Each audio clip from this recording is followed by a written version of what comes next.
వేసవి కాలం వచ్చిందంటే చాలు భగభగ మండే సూర్యతాపానికి ప్రజలు అల్లాడిపోతూ ఉంటారు. మండే ఎండల్లో చల్లటి మంచినీళ్ల కోసం తహతహలాడుతూ ఉంటారు. అందుకోసమే వేసవి రాగానే చాలా మంది ఇళ్లల్లో మట్టి కుండలు దర్శనమిస్తాయి. అంతటి డిమాండ్ ఉన్నప్పటికీ వాటిని తయారు చేసే వారి ఆదాయం అంతంత మాత్రమే. గత ప్రభుత్వం సబ్సిడీలో చక్రాలను అందించింది. ఇప్పుడు కూటమి ప్రభుత్వం ఆ సబ్సిడీని రద్దు చేసింది. శ్రీకాకుళంలో మట్టి పాత్రల తయారీని నమ్ముకున్న కుటుంబాలపై సాక్షి టీవీ గ్రౌండ్ రిపోర్ట్. తరాలు మారుతున్న సాంప్రదాయ మట్టి పాత్రల వినియోగం రోజురోజుకు పెరుగుతూ వస్తుంది. వేసవిలో మట్టి కుండలో నీరు తాగేందుకు గ్రామీణ ప్రజలతో పాటు నగరవాసులు సైతం ఆసక్తి చూపుతున్నారు. పేదవాడి ఫ్రిడ్జ్గా పేరొందిన మట్టి కుండపై సాక్షి టీవీ స్పెషల్ స్టోరీ. వేసవిలో మన దాహాన్ని తీర్చడంతో పాటు అనేక ఆరోగ్య ప్రయోజనాలు అందిస్తున్నాయి మట్టి పాత్రలు.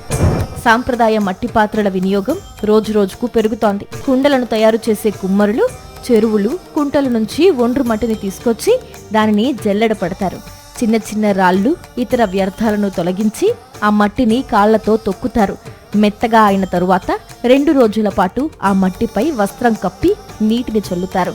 ఆపై ముద్దలుగా చేసి సారెపై ఉంచి వారి కళా నైపుణ్యంతో వివిధ రకాల ఆకృతుల్లో మట్టి కుండలు, ఇతర పాత్రలు తయారు చేస్తారు.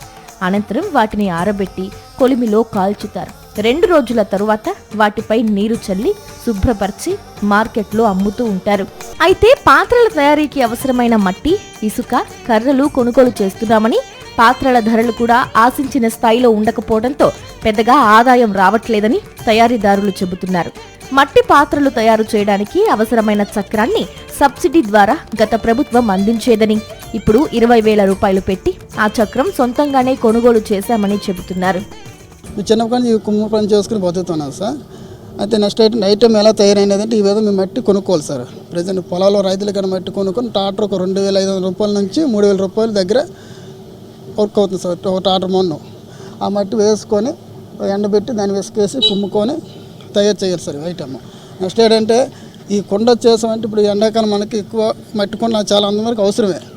ఇప్పుడు ఫ్రిడ్జ్ల కంటే ప్లాస్టిక్ కంటే ఈ మట్టి కుండ చేస్తే ఆరోగ్యానికి మంచిది సార్, హెల్త్కి మంచిది. మెయిన్ ఏంటంటే కూలింగ్ వాటర్ దానికంటే ఇది బెస్ట్ మట్టి కుండ. మా దానికోసం మా పబ్లిక్ కూడా గవర్నమెంట్ కొద్ది మా కోసం తెలియపరచమని కోరుకుంటున్నాం సార్. అంటే మరి అలాగని ఉత్పత్తి నమ్ముకున్నాం కాబట్టి మాకు చేసుకోవాలి. గిట్టుబాటు అంటే ఉండదు సార్. అదే కూల్ టైపే అన్నీ కొనుక్కోవాలి. ఇసుక, మట్టి, కర్ర, పిడక అంతా అన్నీ కొనుక్కోవాలి స్టాకే. నెక్స్ట్ ఏంటంటే ఈ పని ఏంటంటే మాకు చిన్న అలవాటు పైన ఉన్నా కానీ దీన్ని మేము చెయ్యాలి. నెక్స్ట్ మాకు చక్రాలు అయితే లేవు సార్. ప్రజెంట్ ఈ రీసెంట్గా మేము వేరే ఊళ్ళో కొనుక్కోవాల్సి వచ్చింది. 18,000, 20,000 రూపాయల చక్రం. అది గవర్నమెంట్ ఇస్తే 2,000 రూపాయలకు ఇచ్చిన సబ్సిడీ వచ్చిన చక్రాలు వాళ్ళకి మాకైతే రాలేదు. ఎంత మున్సిపాలిటీ ఉన్నా కూడా మాకు రాలేదు. శ్రీకాకుళం జిల్లాలోని అనేక కుటుంబాలు మట్టి పాత్రలు తయారు చేస్తూ ఆదర్శంగా నిలుస్తున్నాయి. ప్రస్తుతం జిల్లాలో అనేక కుటుంబాలకు పైగా మట్టి పాత్రల తయారీపై ఆధారపడి జీవనం సాగిస్తున్నాయి. కుల వృత్తినే నమ్ముకుని కుండలు, ఇతర వంట పాత్రలు, అలంకరణకు సంబంధించిన వివిధ ఆకృతులను తయారు చేసి మార్కెట్కు తరలిస్తూ ఉంటారు. కానీ మట్టి కుండ ధర పెరిగినప్పటికీ దాన్ని తయారు చేయడానికి వాడే మట్టి దొరకడం లేదని తయారీదారులు చెబుతున్నారు. వ్యవసాయం లేని సమయంలో మాత్రమే మట్టి తీసుకునేందుకు అవకాశం ఉంటుందని, కానీ అప్పుడు తీసుకున్న మట్టిని నిల్వ ఉంచేందుకు స్థలం తమ వద్ద లేదని ఆవేదన వ్యక్తం చేస్తున్నారు. మట్టి నిల్వ కోసం తమకు ప్రభుత్వం కొంత స్థలాన్ని కేటాయిస్తే తమ బతుకులు బాగుపడతాయని కోరుతున్నారు. 60 కుటుంబాలు పైన ఉన్నాయి. వృత్తి నమ్ముకొని ఉన్నాం. 85లో గవర్నమెంట్ మా షెడ్లు కట్టించారు.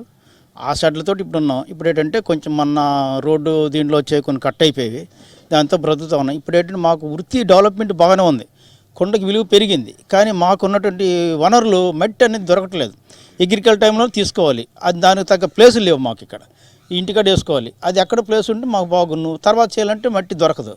వ్యవసాయం టైంలోనే దొరుకుతుంది. వ్యవసాయం చేసినట్టు దొరకదు. ఖాళీ టైంలో వేసుకోవాలి. మేము దాదాపు 2 లోడ్లు వేసాం. అది ఎంతకాలం రాదు. ఒక 6 నెలలు 7 నెలలు వస్తాయి. మళ్ళీ మాకు ఇబ్బంది పరిస్థితి అవుతుంది. సైట్లు లేవు ఎక్కడ. గవర్నమెంట్ దాన్ని కొంచెం మాకు ఎక్కడ సైట్ మట్టి ఇచ్చినట్లయితే మా జీవనం బాగా నడుస్తుంది. ధర్మాన్ గారు ఒకసారి మాకు చక్రాలు కూడా ఇచ్చారు. 13 చక్రాలు ఇచ్చారు. మంచి చక్రాలు, ఎక్సలెంట్ చక్రాలు. అవి ఇప్పుడు అందరి దగ్గర ఉన్నాయి. అలాంటి చక్రాలు అడిగి ఇప్పుడు లేవు, ఆ ప్రభుత్వం లేదు, అయిపోయి. మళ్ళీ మొన్న ఏంటంటే చక్రాల కోసం గవర్నమెంట్ కట్టమంది కట్టాం. కడితే ఏమైందంటే ప్రభుత్వం మారినప్పుడు చక్రాలు క్యాన్ చేశారు. 10 చక్రాలు కట్టాం. మున్సిపల్ కమిషనర్ కట్టాం. వస్తే ఇచ్చేస్తామన్నారు. వాళ్ళు ఇస్తామన్నారు. ఒక నెలలో వస్తున్న టైంకి ప్రభుత్వం మారింది. అవి క్యాన్ చేశారు. అయితే అప్పుడు మాకు ఆ చక్రాలు కావాలని లాబేర్ వచ్చి వాళ్ళ దగ్గరికి వెళ్ళి మేము కొనుక్కున్నాం. ఒక 20-10 చక్రాలు కొనుక్కున్నాం. 15,000కి 16,000కి ఇలాగ ఎవరికి ఎంత నచ్చితే కొనుక్కున్నాం, వాటి మీద పని చేస్తాను. మేము పొయ్యిలు గోళీలు చేస్తున్నాము. మా వృత్తి మీద మేము ఏదో పని చేసుకొని మేము బతుకుతున్నాము. మాకు మరి కొద్దిగా మాకు అవగాహన ఇస్తే మాకు ఇంకా మంచిది. మట్టి గట్రా వేసుకోవడానికి ప్లేసు మాకు స్థలం కొద్దిగా చూపించి ఈ పని మీద మేము బతుకున్నందుకు మాకు ఏదో ఉపకారం చూపెట్టి బాగా చేస్తే మాకు అది ఒకటి చాలు. గవర్నమెంట్ ద్వారా లోన్ ఇస్తామన్నారు, ఇంక ఇవ్వలేదు. ఇంక ఇప్పుడు వస్తుంది అనేది ఇంక పూర్తిగా మాకు అవగాహన ఇవ్వలేదు. ప్రభుత్వం నుంచి ఎటువంటి సహాయం లేక గడ్డు పరిస్థితిని ఎదుర్కొంటున్నామని వారంటున్నారు. కుండల తయారీకి అవసరమైన మట్టిని చెరువులు, కుంటల నుంచి ఉచితంగా అందజేయాలని కోరుతున్నారు. గ్రామాల్లో కుమ్మరి వాముల ఏర్పాటుకు కూడా స్థలాన్ని కేటాయించడంతో పాటు కుండలను విక్రయించేందుకు దుకాణ సముదాయాన్ని ఏర్పాటు చేయాలని ప్రభుత్వాన్ని వేడుకుంటున్నారు. మట్టి పాత్రల తయారు చేసే వారికి రాష్ట్ర ప్రభుత్వం చేయూతనందించి లాభాలు దక్కే విధంగా చూడాలంటున్నారు. కుండల వ్యాపారం అంటే పర్వాలేదు, కాకపోతే మేము అనుకున్న రేట్లు అయితే రావట్లేదు. మేము కూడా అదే మట్టి కుండ అయినా సరికి జనాలకి కొద్దిగా చీప్ లాగా ఉంటుంది, కానీ కుండలో వాటర్ తాగితే మాత్రం చాలా మంచిది, ఒంటికి కూడా మంచిది, ఆరోగ్యం చాలా బాగుంటుంది. శ్రీకాకుళం జిల్లాలో 1000కు పైగా కుటుంబాలు మట్టి పాత్రలు తయారు చేస్తూ జీవనం సాగిస్తున్నారు. కానీ ప్రభుత్వం నుంచి ఎలాంటి సహాయం లేక ప్రస్తుతం గడ్డు పరిస్థితులను ఎదుర్కొంటున్నారు. ప్రభుత్వం ఎప్పటికైనా స్పందించి మట్టి పాత్రలు తయారు చేసే వారికి చేయూతను అందించాలని ఇక్కడ వారు కోరుతున్నారు. కెమెరామెన్ రాజుతో సునీల్, సాక్షి టీవీ, శ్రీకాకుళం. మరిన్ని అప్డేట్స్ కోసం ఛానల్ను సబ్స్క్రైబ్ చేయండి. నోటిఫికేషన్స్ కోసం బెల్ ఐకాన్ పై క్లిక్ చేయండి.